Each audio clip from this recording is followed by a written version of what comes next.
ಭಾರತ ಪಾಕಿಸ್ತಾನವನ್ನು ಚೂರು ಚೂರು ಮಾಡುತ್ತದೆ ಎಂದು ಪಾಕಿಸ್ತಾನದ ಲೀಡರ್ಗಳು ಹೆದರಿಕೊಂಡು ಕೂತಿದ್ದಾರೆ.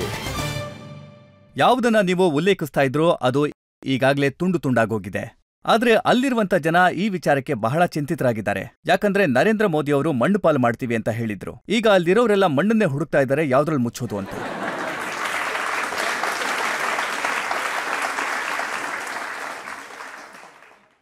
ನೋಡಿ, ನಾವು ಹೇಳ್ದಾಗ ಅಂದ್ರೆ ಈ ಮಾತನ್ನ ಮಣ್ಣಲ್ಲಿ ಮಣ್ಣಾಗಿಸೋ ಮಾತನ್ನ ನಾವು ತುಂಬಾ ಹುಷಾರಾಗಿರ್ಬೇಕಾಗತ್ತೆ. ನೋಡಿ, ಪ್ರತಿಯೊಬ್ಬ ಮನುಷ್ಯನ ಕರ್ಮ ಅವನನ್ನ ಮಣ್ಣಲ್ಲಿ ಮಣ್ಣಾಗಿಸುತ್ತೆ. ಅದನ್ನ ನಾವು ಮಾಡೋದಿಕ್ಕಾಗಲ್ಲ. ಆದ್ರೆ ನಮ್ಮ ಮಾನನೀಯ ಪ್ರಧಾನಮಂತ್ರಿಗಳು ಹೇಳ್ತಾ ಇರೋದೇನು ಅಂದ್ರೆ, ನೀನು ಮಾಡ್ತಾ ಇರೋಂಥ ಈ ಕೆಲ್ಸ ಏನಿದೆ, ಮಾನವತೆಯ ವಿರುದ್ಧವಾಗಿ ಮಾಡ್ತಿರೋಂಥ ಈ ಕೆಲ್ಸ ಏನಿದೆ ನಿಂದು, ಆ ಅಪರಾಧ ಮಾಡ್ದಂಥ ಮನುಷ್ಯ ಮಣ್ಣಲ್ಲಿ ಮಣ್ಣಾಗಿ ಹೋಗ್ತಾನೆ ಅಂತ. ಅದರಲ್ಲಿ ಯಾವುದೇ ಅನುಮಾನ ಬೇಡ. ಆದರೆ ಇಲ್ಲಿ ಸಾಕಷ್ಟು ವಿಷಯಗಳಿವೆ, ಅವುಗಳನ್ನು ನಾವು ಸೂಕ್ಷ್ಮವಾಗಿ ಗಮನಿಸಬೇಕಾಗತ್ತೆ. ಈ ಪಾಕಿಸ್ತಾನದ ಆರ್ಮಿ ಏನಿದೆ, ಅದರ ಇತಿಹಾಸದ ಬಗ್ಗೆ ಸ್ವಲ್ಪ ನೋಡಿ. 65ರಲ್ಲಿ ಅವರು ಏನು ಹೇಳಿದ್ರು ಅಂದರೆ, ಹೀಗೆ ನಡ್ಕೊಂಡು ಬರ್ತಾ ನಾವು ದಿಲ್ಲಿ ಜಿಮ್ಖಾನ ತಲುಪಿ ಅಲ್ಲಿ ಟೀ ಕುಡಿತೀವಿ ಅಂತ ಹೇಳಿಕೆ ಕೊಟ್ಟಿದ್ರು. ಎಂಥ ಮಾತು ಹೇಳಿದ್ರು ನಮ್ಮ ಆಗಿನ ಪ್ರಧಾನಮಂತ್ರಿಗಳಾದ ಲಾಲ್ ಬಹದ್ದೂರ್ ಶಾಸ್ತ್ರಿಜಿ ಅವರು. ಅವ್ರು ಹೇಳಿದ್ರು, ಸರ್ದಾರ್ ಅಯೂಬ್ ಅವರು ಬಹಳ ದೊಡ್ಡ ವ್ಯಕ್ತಿ, ತುಂಬಾ ಗೌರವಾನ್ವಿತರು ಅಂತ ಹೇಳಿದ್ರು. ನಾವು ಅಂಥವ್ರಿಗೆ ಯಾಕೆ ಕಷ್ಟ ಕೊಡಬೇಕು, ನಾವೇ ಟೀ ತಗೊಂಡು ಲಾಹೋರ್ ತನಕ ಹೋಗ್ಬಿಡೋಣ ಅಂತ ಅವ್ರು ಹೇಳಿದ್ರು. ಆದ್ರೆ ನಾವು 65ರ ನಂತರ ಇಲಾಖೆನೇ ಖಾಲಿ ಮಾಡ್ಬಿಟ್ವಲ್ಲ, ಅವರ ದೊಡ್ಡ ಇಲಾಖೆನೂ ವಶಪಡಿಸ್ಕೊಂಡಿದ್ವಿ. ಇದು ಅವ್ರ ಸೈನ್ಯ ಅಂದ್ರೆ.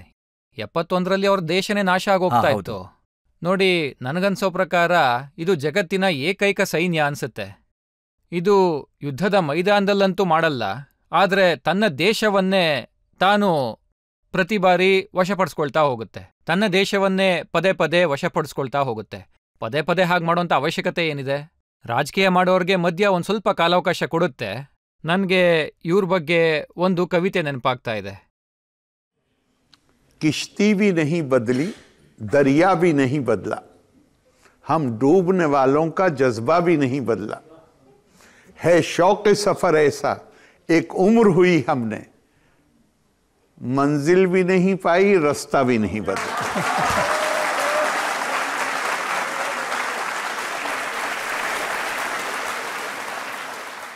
ನಾನು ನೋಡಿ, ಪಾಕಿಸ್ತಾನದ ಟಿವಿ ಚಾನೆಲ್ಗಳು ಮತ್ತೆ ಯೂಟ್ಯೂಬ್ ಚಾನೆಲ್ಗಳು ಇವುಗಳನ್ನ ನೋಡ್ತಾ ಇರ್ತೀನಿ, ನಮ್ಮ ಸೈನ್ಯದ ಬಗ್ಗೆ ಏನ್ ಮಾತಾಡ್ತಾರೆ ಅಂತ. ಒಬ್ರು ಹೇಳ್ತಾರೆ, ನಮ್ಮ ದೇಶದ 82% ಜನಗಳು ಏನ್ ನಂಬ್ತಾರೆ ಅಂತಂದ್ರೆ, ಭಾರತದ ವಿರುದ್ಧ ಯುದ್ಧ ಆದ್ರೆ ತಾವು ಗೆದ್ದೇ ಗೆಲ್ತೀವಿ ಅಂತ. ಮತ್ತೆ 18% ಜನ ಏನಿದ್ದಾರೆ ಅವ್ರು ಹೇಳ್ತಾರೆ ಪಾಕಿಸ್ತಾನ ಗೆಲ್ಲೋದಿಕ್ಕೆ ಸಾಧ್ಯನೇ ಇಲ್ಲ ಅಂತ. 18% ಜನ ಯಾರು ಅಂತಂದ್ರೆ ಸೈನ್ಯದಲ್ಲಿರೋರು.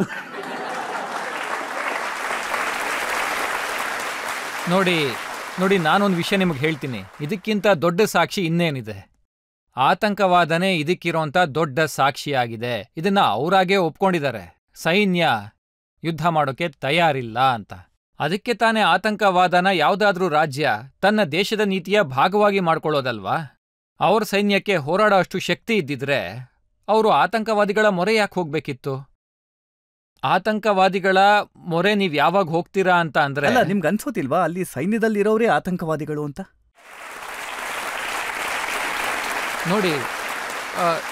ನೋಡಿ, ನೀವು ಹೇಳ್ತಿರೋಂಥ ಮಾತು ಸರಿ ಅಂತ ಕೆಲವ್ರಿಗೆ ಅನ್ನಿಸ್ಬಹುದು. ಮೊದಲ ಆತಂಕವಾದಿಗಳ ದಾಳಿ ಆಗಿರೋದು ಅದು 1900 ಪಾಕಿಸ್ತಾನಿ ಇನ್ವೇಡರ್ಸ್ ಭಾರತದೊಳಗಡೆ ನುಗ್ಗಿದ್ರಲ್ಲ, 48ಅಲ್ಲಿ. 48ರಲ್ಲಿ. ಅವರಲ್ಲಿ ಆಗ ಬಹಳ ದೊಡ್ಡ ಸೀನಿಯರ್ ಆಫೀಸರ್ ಇದ್ರು, ಮೇಜರ್ ಅಕ್ಬರ್. ಹಲವು ವರ್ಷಗಳ ತನಕ ಪಾಕಿಸ್ತಾನ ಆ ಕ್ಲೈಮ್ನ ಒಪ್ಕೊಳ್ಳೇ ಇಲ್ಲ. ಅದು ಅವರೆಲ್ಲ ಬುಡಕಟ್ಟು ಜನ, ಟ್ರೈಬಲ್ಸ್ ಅಂತಾನೆ ಹೇಳ್ತಾ ಇತ್ತು, ಡಿನೈ ಮಾಡ್ತಾ ಇತ್ತು. ಆದ್ರೆ ಮೇಜರ್ ಅಕ್ಬರ್ ಅವರು ತಮ್ಮ ಪುಸ್ತಕದಲ್ಲಿ ಅದನ್ನ ಒಪ್ಕೊಂಡ್ರು. ತಮ್ಮ ರೆಗ್ಯುಲರ್ಸ್ಗೆ ಟ್ರೈಬಲ್ಸ್ನ ಡ್ರೆಸ್ನ ಹಾಕಿ ಅವ್ರನ್ನ ಕಾಶ್ಮೀರದೊಳಗೆ ದಾಳಿ ಮಾಡೋದಿಕ್ಕೆ ಅವರನ್ನ ನುಗ್ಗಿಸಿ ಕಳಿಸಲಾಯಿತು ಅಂತ. ಹಾಗಾಗಿ ಆತಂಕವಾದ ಅವರಲ್ಲಿ ಆಗಿಂದನೇ ಶುರುವಾಗಿದೆ. ಅಲ್ಲಂತೂ ತುಂಬಾನೇ ಮಾತುಕತೆ ಆಗುತ್ತೆ. ಒಬ್ರು ಪಾಕಿಸ್ತಾನದ ಜರ್ನಲಿಸ್ಟ್ ಇದ್ದಾರೆ, ಅವರು ತೋರಿಸ್ತಾ ಇದ್ರು, ಪಾಕಿಸ್ತಾನದ ಒಬ್ರು ಸೈನಿಕ ಒಂದು ಹಾಡನ್ನ ಹಾಡ್ತಾ ಇದ್ರು. ಅವರು ತೇರಿ ಮಿಟ್ಟಿ ಮೇ ಮಿಲ್ ಜಾವ. ಕಡೆ ಪಕ್ಷ ಅವರು ತಮ್ಮ ದೇಶದ ಹಾಡನ್ನಾದ್ರೂ ಹಾಡಬೇಕು. ಹಾಡು ಕೂಡ ಬೇರೆ ದೇಶದ್ದೇ ಹಾಡ್ತಾ ಇದ್ದಾರೆ. ಅವರು ಸೈನಿಕರು ಮಾತ್ರ ಅಲ್ಲ, ನೀವು ಅವರ ಯಾವುದೇ ಪ್ರೋಗ್ರಾಮ್ ಬೇಕಿದ್ರೂ ನೋಡಬಹುದು, ಯಾವುದೇ ಪ್ರೋಗ್ರಾಮ್ ಬೇಕಿದ್ರೂ ತಗೊಳ್ಳಿ. ಅಲ್ಲದೆ ಅವರ ಆ ಡ್ರಾಮಾ ಇದೆಯಲ್ಲ, ಅದು ಇಲ್ಲಿ ಕೂಡ ಪ್ರಸಿದ್ಧವಾಗಿದೆ. ಅದರಲ್ಲಿ ಹಾಡಿನ ಅವಶ್ಯಕತೆ ಏನಾದರೂ ಬಂದ್ರೆ ಅವರು ಖಂಡಿತ ಹಿಂದೂಸ್ತಾನಿ ಹಾಡುಗಳನ್ನೇ ಬಳಸೋದು. ಹಾಗಾಗಿ ನೋಡಿ, ನನಗೆ ಒಂದ್ಸರಿ ತುಂಬಾನೇ ಆಶ್ಚರ್ಯ ಆಗೋಯ್ತು. ಯಾರೋ ನನಗೆ ಒಂದು ಕ್ಲಿಪ್ಪನ್ನ ಕಳಿಸಿದ್ರು. ಈ ಮದುವೆಯ ರಿಸೆಪ್ಷನ್ ಇರುತ್ತಲ್ಲ, ಅದನ್ನ ನಾವು ವಲಿಮಾ ಅಂತ ಕರಿತೀವಿ. ಅಂದ್ರೆ ಮದುವೆ ಮೊದಲೇ ಆಗಿರುತ್ತೆ, 1 ಅಥವಾ 2 ದಿನ ಆದ್ಮೇಲೆ ರಿಸೆಪ್ಷನ್ ನಡೆಯುತ್ತೆ. ಆ ರಿಸೆಪ್ಷನ್ಗೆ ಗೆಸ್ಟ್ಗಳೆಲ್ಲ ಬಂದಿದ್ದಾರೆ, ಆದರೆ ಹುಡುಗ ಹುಡುಗಿನೇ ನಾಪತ್ತೆ ಆಗಿದ್ದಾರೆ. ಆದ್ರೆ ಹುಡುಗ ಹುಡುಗಿ ಇಲ್ದೇನೆ ಆ ಅತಿಥಿಗಳೆಲ್ಲ ಅಲ್ಲಿ ಊಟ ಕೂಡ ಮಾಡ್ಬಿಟ್ಟಿರ್ತಾರೆ. ಹುಡುಗ ಹುಡುಗಿ ಬರೋದೇ ಇಲ್ಲ. ಸ್ವಲ್ಪ ಹೊತ್ತಿಗೆ ಆ ಹುಡುಗನ ತಂದೆ ಬರ್ತಾರೆ, ಅಲ್ಲಿಗೆ ಬಂದು ನೋಡ್ತಾರೆ, ಮತ್ತೆ ಎಲ್ಲರನ್ನೂ ಕ್ಷಮೆ ಕೇಳ್ತಾರೆ. ಈ ಹಿಂದೂಸ್ತಾನಿ ಫಿಲಂ ಬಂದು ಎಲ್ಲನೂ ಸರ್ವನಾಶ ಆಗೋಗಿದೆ, ಅಲ್ಲಿ ಮನೆ ಹಿಂದೆ ಒಂದು ಮಂಟಪ ಆಗಿದೆ, ಅಲ್ಲಿ ಅವರಿಬ್ರು ಸುತ್ತ ಹಾಕ್ತಾ ಇದ್ದಾರೆ ಅಂತ ಹೇಳ್ತಾರೆ.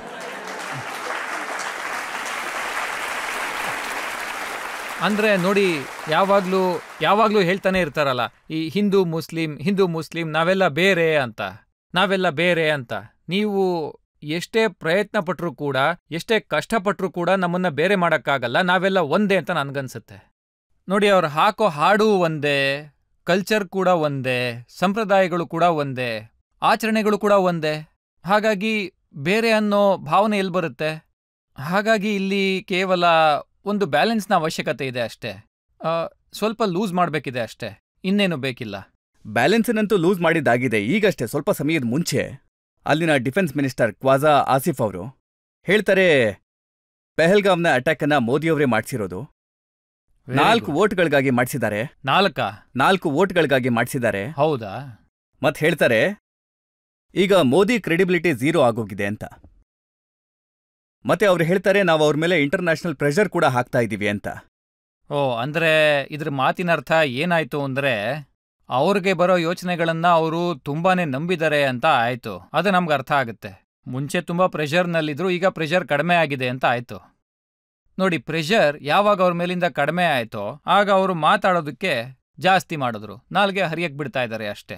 ಬೇರೆ ಇನ್ನೇನು ಅವ್ರ ಕೈಲಾಗುತ್ತೆ, ನೀವೇ ಹೇಳಿ. ನಾವೀಗ ಆಡಿಯನ್ಸಿಂದ 1-2 ಪ್ರಶ್ನೆಗಳನ್ನ ತಗೊಳ್ಳೋಣ. ಪಾಕಿಸ್ತಾನ ಎಂಬೆಸಿಯಿಂದ ಆಚೆ ಲಂಡನ್ನಲ್ಲಿ ಕೆಲವು ಇಂಡಿಯನ್ಸ್ ಪ್ರೊಟೆಸ್ಟ್ ಮಾಡಕ್ ಹೋಗಿದ್ರು. ಅಲ್ಲಿ ಒಬ್ರು ಪಾಕಿಸ್ತಾನ್ ಆಫೀಸರ್ ಕತ್ ಕುಯ್ಯೋ ತರ ಸಿಗ್ನಲ್ ಮಾಡ್ತಿದ್ರು. ಸೊ ಇಂಥ ಸೆನ್ಸಿಟಿವ್ ವಿಚಾರದಲ್ಲಿ ಪಾಕಿಸ್ತಾನದ ಡಿಪ್ಲೊಮಸಿ ಹೇಗಿದೆ? ಅವರು ಹೈಕಮಿಷನರ್ ಇದ್ರ ಬಗ್ಗೆ ಹೇಗೆ ಉತ್ತರ ಕೊಡ್ಲಿ ಹೇಳಿ. ನೋಡಿ, ನಾನು ಆಗ್ಲೇ ಇದ್ರ ಬಗ್ಗೆ ಹೇಳ್ದಾಗೆ ಅವರು ಇದ್ರ ಬಗ್ಗೆ ಏನ್ ಬೇಕಿದ್ರೂ ಹೇಳಿರ್ಲಿ. ನೋಡಿ, ನೀವು ನನಗೊಂದು ವಿಷಯ ಹೇಳಿ. ನೋಡಿ, ಯಾರಿಗಾದ್ರೂ ಕೂಡ ನೀವು ಮಾಡೋ ಕೆಲ್ಸದಿಂದ ಒಂದು ಸಣ್ಣ ನೋವಾಗಿದ್ರೂ ಕೂಡ ನಿಮ್ಗೆ ಆ ದಿನ ರಾತ್ರಿ ಪೂರ್ತಿ ನಿದ್ದೆ ಬರೋದಿಲ್ಲ. ಈ ದೇಶ ಯಾರಿಂದ ನಿರ್ಮಾಣ ಆಗಿದೆ ಹೇಳಿ? ಇದಕ್ಕಾಗಿ 1 ಮಿಲಿಯನ್ಗೂ ಹೆಚ್ಚು ಜನರು ತಮ್ಮ ಪ್ರಾಣ ತ್ಯಾಗ ಮಾಡಿದ್ದಾರೆ. It was conceived in hate way. ಅದು ದ್ವೇಷದಿಂದ ಹುಟ್ಟಿರೋಂಥದ್ದು. ಅಂಥ ದೇಶದಿಂದ ನೀವು ಅದು ಸಾಧಾರಣವಾಗಿ ನಿಮ್ ಜೊತೆ ವ್ಯವಹಾರ ಮಾಡುತ್ತೆ ಅಂತ ಅಂದ್ಕೊಂಡ್ರೆ ಅದು ನಾವು ಮಾಡೋವಂಥ ದೊಡ್ಡ ತಪ್ಪಾಗತ್ತೆ.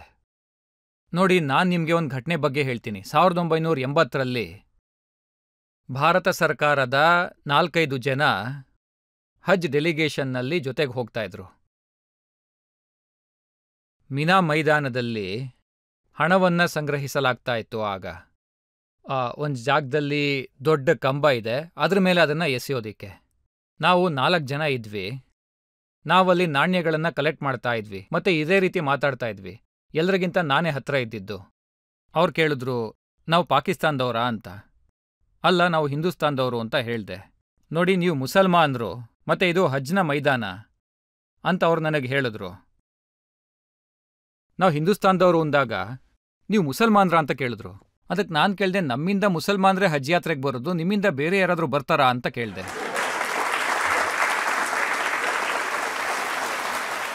ಅವ್ರು ನನ್ನ ಮೇಲೆ ಆಗ ಎಷ್ಟು ಕೋಪ ಮಾಡ್ಕೊಂಡ್ರು ಅಂದ್ರೆ, ಅವ್ರು ನನ್ನ ಮೇಲೆ ಕೂಗಾಡೋದಕ್ಕೆ ಶುರು ಮಾಡಿದ್ರು. ಪಾಕಿಸ್ತಾನ ಮುಸಲ್ಮಾನ್ರ ದೇಶ ಅಂತ ಗೊತ್ತಿಲ್ವಾ ನಿಮ್ಗೆ? ಹಿಂದೂಸ್ತಾನದ ಮುಸಲ್ಮಾನ್ರು ಹಿಂದೂಸ್ತಾನದ ಪರವಾಗಿ ಹೊರಡೋದಕ್ಕೆ ಬರ್ತಾರೆ.